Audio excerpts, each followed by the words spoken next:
السلام علیکم ورحمۃ اللہ وبرکاتہ۔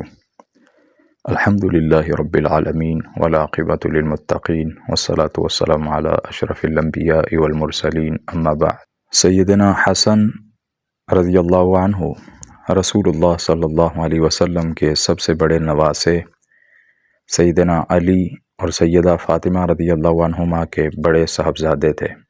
آپ اہل بیت میں سے ہیں اور اسلامی تاریخ میں بہت ہی عظیم مقام رکھتے ہیں۔ نبی کریم صلی اللہ علیہ وسلم کو آپ بے حد محبوب تھے۔ قرآن و حدیث میں آپ کی فضیلت اور سیرت کے بہت سے دلائل ملتے ہیں جو آپ کی شان و عظمت کو مزید 4 چاند لگا دیتے ہیں۔ 15 رمضان المبارک 3 ہجری کو مدینہ منورہ میں آپ پیدا ہوئے اور نبی کریم صلی اللہ علیہ وسلم نے خود آپ کا نام حسن رکھا۔ سیدنا حسن رضی اللہ عنہ کے فضائل و مناقب بہت زیادہ ہیں۔ جامع ترمذی کی حدیث نمبر 3768 میں نبی کریم صلی اللہ علیہ وسلم نے فرمایا کہ الحسن والحسین سیدہ شباب اہل الجنہ، حسن اور حسین جنتی نوجوانوں کے سردار ہیں۔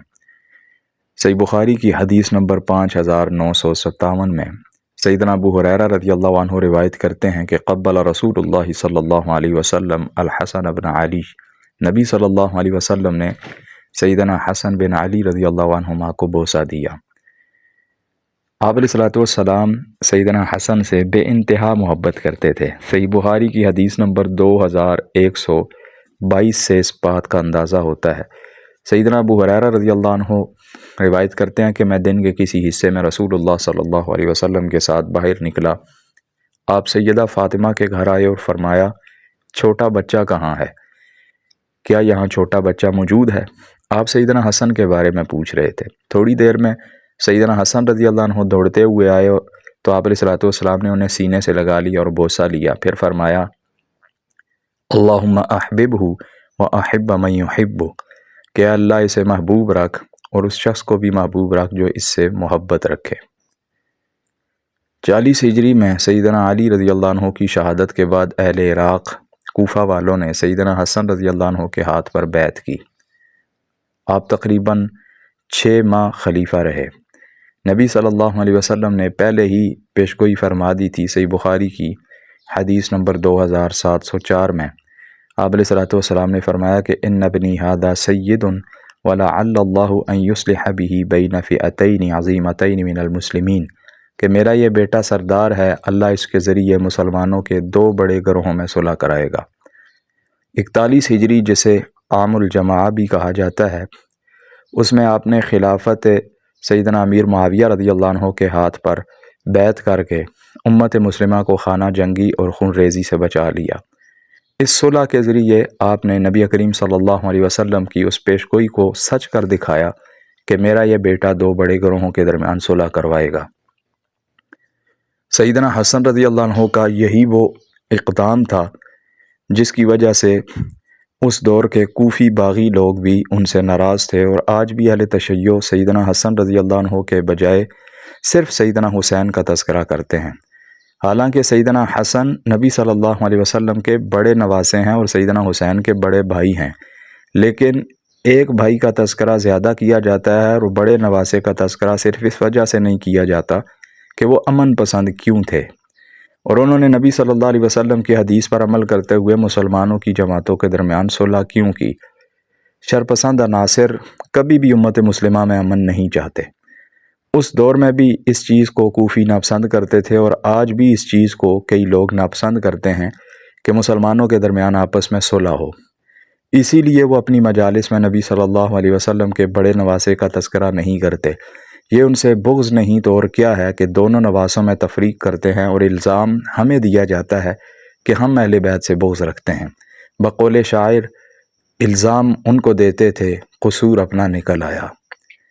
دراصل اہل بیت سے بغض کی اس سے بڑی علامت اور کیا ہو سکتی ہے کہ نبی صلی اللہ علیہ وسلم کے ایک نواسے یعنی سیدنا حسین رضی اللہ عنہ کا تذکرہ تو بڑے شد و مت سے کیا جائے اور دوسرے نواسے یعنی سیدنا حسن کا فیصلہ ہی نہ مانا جائے اور سالہ سال ان کا نام محض اس وجہ سے نہ لیا جائے کہ انہوں نے اپنے نانا کی حدیث پر عمل کرتے ہوئے کاتب وحی صحابی رسول سیدنا امیر معاویہ رضی اللہ عنہ سے صلح کیوں کی تھی؟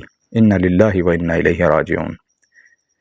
صلح حسن نواسۂ رسول سیدنا حسن رضی اللہ عنہ نے اپنی مرضی سے کی تھی، لیکن آج خود کو پڑھا لکھا سمجھنے والے کچھ نام نہاد اسکالرز جو حقیقت میں علمی یتیم ہیں اور علماء کی اردو تراجم والی چند کتب پڑھ کر خود کو بڑا فلاسفر سمجھتے ہیں، وہ نواسۂ رسول کے اس عظیم فیصلے کو معاذ اللہ ان کی کمزوری شمار کرتے ہیں اور ناسبیت کا الزام دوسروں کو دیتے ہیں۔ ہم بھی کرتے ہیں تو ہو جاتے ہیں بدنام، وہ قتل بھی کرتے ہیں تو چرچا نہیں ہوتا۔ حالانکہ صلح حسن کے نتیجے میں مسلمانوں میں اتحاد قائم ہوا، خانہ جنگی ختم ہوئی اور امت کا شیرازہ بکھرنے سے بچ گیا۔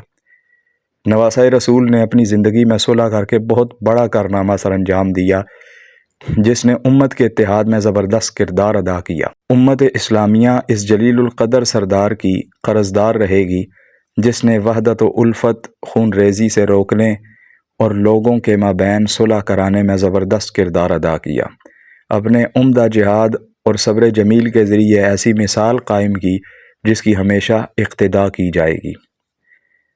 اگر سیدنا حسن رضی اللہ عنہ کی عبادت اور زہد کے متعلق لکھا جائے تو آپ انتہائی عبادت گزار تھے۔ اسی طرح اگر ان کے اخلاق و کردار پر بات کی جائے تو حلم و بردباری میں آپ مشہور تھے، سخاوت میں بے مثال تھے اور دشمنوں کو بھی معاف کر دیتے تھے۔ آپ کا چہرہ رسول اللہ صلی اللہ علیہ وسلم سے بہت زیادہ مشابہ تھا۔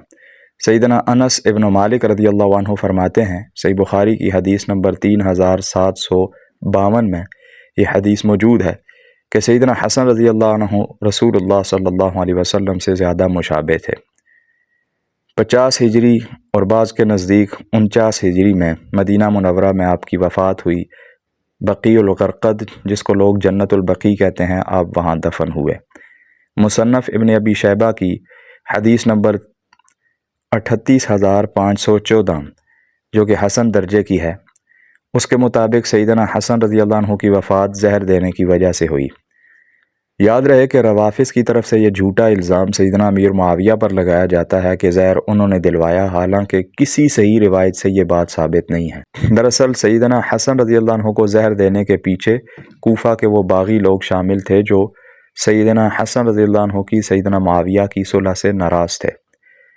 سیدنا حسن رضی اللہ عنہ کی سیرت سے ہمیں چند اہم سبق ملتے ہیں۔ سب سے پہلا سبق کہ امت کے اتحاد کو اپنی ذات پر ترجیح دینی چاہیے۔ اسی طرح صبر و حلم اختیار کرنا، اہل بیت سے محبت کرنا، فتنے سے بچاؤ اور دین کے لیے قربانی دینا، یہ سب ان کی سیرت سے ہمیں سبق ملتے ہیں۔ نواسۂ رسول سیدنا حسن رضی اللہ عنہ کی پوری زندگی صبر، تقوی، حلم اور امت کی خیرخواہی کا نمونہ ہے۔ ان کی صلح نے ثابت کیا کہ کبھی امن قائم کرنا جنگ جیتنے سے بڑا کارنامہ ہوتا ہے۔ اللہ تعالیٰ سے دعا ہے کہ اللہ تعالیٰ ہمیں اہل بیت کی محبت نصیب فرمائے، سیدنا حسن و حسین رضی اللہ عنہما کا ساتھ ہمیں جنت میں نصیب فرمائے۔ وما علی الا البلاغ المبین۔